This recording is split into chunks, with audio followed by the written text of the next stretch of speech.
Welcome to ട്രൈഡൂട്ട്. ഇന്നത്തെ US ഓയിലിന്റെ price movement analysis ഒന്ന് നോക്കാം. അതിനു മുന്നേ ഇന്നലെ നടത്തിയ അനാലിസിസിന്റെ റിസൾട്ട് ഒന്ന് നോക്കാം. അതിന് ഇന്നലെ അനാലിസിസ് നടത്തുമ്പോൾ മാർക്ക് ചെയ്ത കുറച്ച് ഏരിയാസ് ആണ് ഈ കാണുന്നത്. അതിൽ പറഞ്ഞിരുന്നു ഈ ലെവലിലേക്ക് വരുന്ന സമയത്ത് ഒരു സപ്പോർട്ട് എടുത്ത് മുകളിലോട്ട് പോകാനുള്ള സാധ്യത ഉണ്ട് എന്നുള്ളൂ. അത് എവിടം വരെ പോകാനുള്ള ഒരു സാധ്യത എന്ന് പറഞ്ഞത് ഈ ലെവൽ വരെയായിരുന്നു. അവിടം വരെ എത്തിയിട്ടുണ്ട്. അവിടെ നിന്ന് മാർക്കറ്റ് വളരെ സ്ട്രോങ് ആയിട്ട് താഴോട്ടേക്ക് ഇറങ്ങിയിട്ട് നമ്മൾ മാർക്ക് ചെയ്ത ഓരോ കീ ഏരിയയിലേക്കും ഇറങ്ങി വന്ന അവസാനത്തെ ഒരു സപ്പോർട്ടിലും വന്നിട്ട് മാർക്കറ്റ് സപ്പോർട്ട് എടുത്തിട്ടുണ്ട്. അതായത് ഇന്നലത്തെ അനാലിസിസ് നോക്കുമ്പോഴും നമ്മുടെ അനാലിസിസ് ഏറെക്കുറെ 100% തന്നെ ആക്യുറേറ്റ് ആയിട്ട് വർക്ക് ആയിട്ടുണ്ട്. ഇനി നമുക്ക് ഇന്നത്തെ US ഓയിലിന്റെ പ്രൈസ് മൂവ്മെന്റ് അനാലിസിസ് നോക്കാം. വൺ ഡേ ചാർട്ടിലോട്ട് വരുന്ന സമയത്ത് മനസ്സിലാവുന്ന കാര്യം മാർക്കറ്റ് ഇവിടെ ഒരു റെസിസ്റ്റൻസിൽ നിന്ന് റെസിസ്റ്റൻസ് എടുത്ത് താഴോട്ടേക്ക് ഇന്നലെ ഇറങ്ങിയിരിക്കുന്നു. വളരെ സ്ട്രോങ് ആയിട്ട് ഇറങ്ങിയിട്ടുണ്ട്. സോ ഇനി മാർക്കറ്റ് പോവുകയാണെങ്കിൽ എത്താൻ സാധ്യതയുള്ള 1-2 ഏരിയാസ് മാർക്ക് ചെയ്തിടുന്നുണ്ട്. ഒരു ഏരിയ ഈ ലെവലാണ്. ഇനി അതുപോലെ തന്നെ താഴോട്ടേക്ക് ഇറങ്ങി വരികയാണെങ്കിൽ ഈ ഒരു ക്യാൻഡിലിന്റെ ലോയിലേക്കും മാർക്കറ്റ് എത്താനുള്ള സാധ്യത കാണുന്നുണ്ട്. വീണ്ടും കുറച്ചും കൂടി ഇറങ്ങുകയാണെങ്കിൽ ഈ ലെവലിലേക്ക് മാർക്കറ്റ് എത്താനുള്ള ഒരു സാധ്യത കാണുന്നുണ്ട്. അപ്പോൾ ഇത്രയാണ് വൺ ഡേ ചാർട്ടില് പ്രധാനപ്പെട്ട ഏരിയാസ് മാർക്ക് ചെയ്തിടുന്നത്. ഇനി നമുക്ക് 1 അവറിലേക്ക് പോവാം. 1 അവറിലേക്ക് നോക്കുന്ന സമയത്ത് നമുക്ക് മനസ്സിലാവുന്ന ഒരു കാര്യം, ഈ ഒരു ഏരിയയിൽ നോക്കിയാൽ അറിയാം മാർക്കറ്റ് വളരെ സ്ട്രോങ് ആയിട്ട് ഒരു ഡയറക്ഷൻ മൂവ്മെന്റിനുള്ള സിഗ്നൽ തന്നിട്ടുണ്ട്. വലിയ രീതിയിലുള്ള ഒരു കൺഫർമേഷൻ തന്നിട്ടുണ്ട്. വീണ്ടും ഒരു കൂടി അവിടേക്ക് വരികയാണെങ്കിൽ ഒരു റീടെസ്റ്റ് എൻട്രി ഒക്കെ നമുക്ക് എടുക്കാവുന്നതാണ്. എന്തായാലും ആ ഒരു ഏരിയനെ നമ്മുടെ ഒരു റെസിസ്റ്റൻസ് ആയിട്ട് മാർക്ക് ചെയ്തിടുന്നുണ്ട്.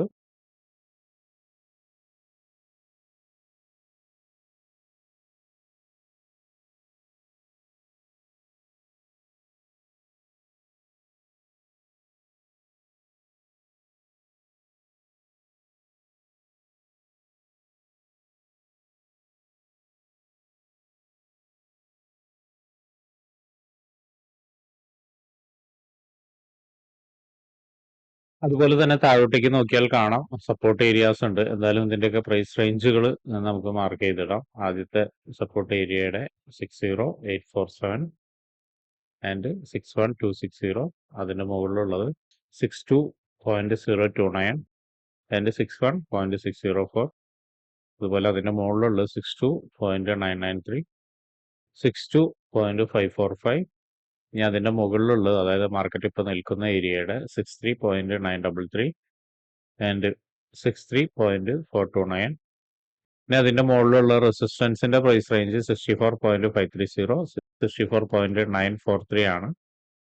ഇനി ഏറ്റവും മുകളിലുള്ളതിന്റെ 67.066, അതുപോലെ 65.700 ആണ്. ഇത്രയാണ് പ്രധാനപ്പെട്ട ഏരിയാസ് 1 അവറിൽ മാർക്ക് ചെയ്യുന്നത്. ഇനി നമുക്ക് 50 മിനിറ്റ്സിലോട്ട് പോയിട്ട് എൻട്രി സാധ്യതകളൊന്ന് നോക്കാം.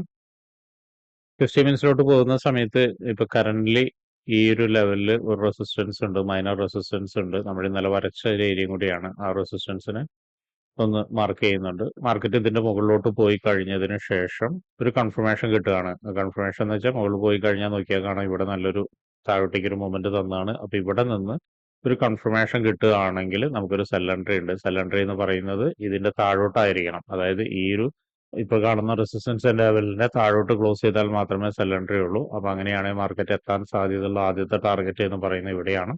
രണ്ടാമത്തെ ടാർഗറ്റ് എന്ന് പറയുന്നത് ഇവിടെയാണ്. മൂന്നാമത്തെ ടാർഗറ്റ് ഈ ഒരു ലെവലുമാണ്. അങ്ങനെ 3 ടാർഗറ്റ് ഉണ്ട്.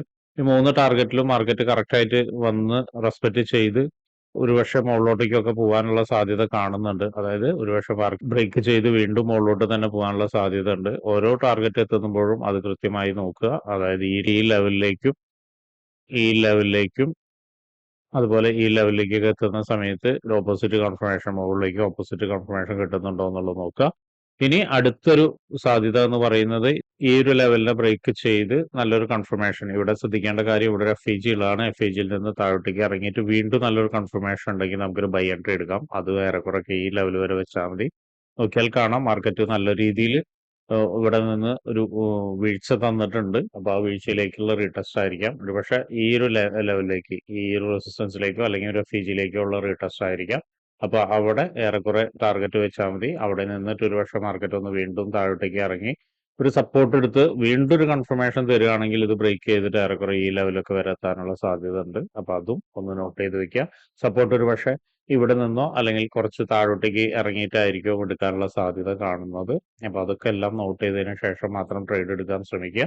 അപ്പോൾ ട്രേഡ് എടുക്കുന്ന ആളുകൾ എല്ലാവരും മാർക്ക് ചെയ്ത ഏരിയാസ് അതുപോലെ തന്നെ മാർക്ക് ചെയ്ത് വെക്കുക. എന്നിട്ട് ആ ഏരിയയിലേക്ക് മാർക്കറ്റ് വരുന്ന സമയത്ത് എങ്ങനെയാണ് ബിഹേവ് ചെയ്യുന്നത് എന്നുള്ള ബേസ് ചെയ്തിട്ട് മാത്രം ട്രേഡ് എടുക്കാൻ ശ്രമിക്കുക. ഒരിക്കലും ബ്ലൈൻഡ് ആയിട്ട് ട്രേഡ് എടുക്കരുത്. അപ്പൊ ഇങ്ങനെയുള്ള കാര്യങ്ങളൊക്കെ നിങ്ങൾക്ക് പഠിക്കാൻ താല്പര്യമുണ്ടെങ്കിൽ ട്രേഡ് റൂട്ടുമായിട്ട് ബന്ധപ്പെടാം. അത് ഫ്രീ ആയിട്ട് ട്രേഡിങ്ങിന്റെ കാര്യങ്ങളൊക്കെ നിങ്ങൾക്ക് പഠിക്കാവുന്നതാണ്. അതിനു വേണ്ടിയിട്ട് ഈ വീഡിയോയുടെ ഡിസ്ക്രിപ്ഷനിൽ ഒരു ഗൂഗിൾ ഫോം കൊടുത്തിട്ടുണ്ട്. ആ ഗൂഗിൾ ഫോം കൃത്യമായി വായിച്ച് അതിലുള്ള കണ്ടീഷൻസ് ഒക്കെ ഓക്കെ ആണെങ്കിൽ മാത്രം ഫിൽ ചെയ്യുക. അതോടൊപ്പം തന്നെ ഡിസ്ക്രിപ്ഷനിലുള്ള വാട്സപ്പ് ചാനലിൽ നിങ്ങൾക്ക് ജോയിൻ ചെയ്യാവുന്നതാണ്. അവിടെ ട്രേഡ് റൂട്ടിന്റെ അപ്ഡേറ്റ്സ് ലഭിക്കുന്നതാണ്. അപ്പൊ എല്ലാവർക്കും ഇന്നൊരു പ്രോഫിറ്റബിൾ ഡേ ആവട്ടെ എന്ന് ആശംസിക്കുന്നു.